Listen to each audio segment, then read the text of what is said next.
Tambak na basura at debris naman na iniwan po ng Bagyong Uwan sa Barangay Lucao, Dagupan City. Nilinis na. Para sa detalye kasama natin, Idol Neil Muyano. 104.7 IFM. Report! Isinagawa ang malawakang clearing operation sa Barangay Lucao matapos ang pananalasa ng Super Typhoon Uwan na nagdulot ng matinding storm surge at nag-iwan ng tambak na basura at debris sa lugar. Kabilang sa mga aktibidad ang pagtanggal ng mga natumbang puno, pag-alis ng putik at basura at pagbubukas ng mga kalsada upang mapabilis ang pagpasok ng tulong at pagbabalik normal ng daloy ng trapiko. Kasabay nito, patuloy din ang pamamahagi ng relief goods at iba pang tulong sa mga apektadong residente habang isinasagawa ang paglilinis ng mga pampublikong pasilidad at paaralan upang matiyak ang kaligtasan at kalinisan sa komunidad.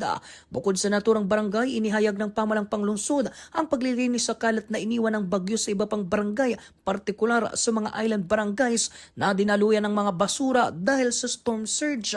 Kasama mo mula rito sa IFM News Dagupan, ito si Idol Neil Muyano, Tatak IFM. IFM News. IFM News. IFM. IFM News.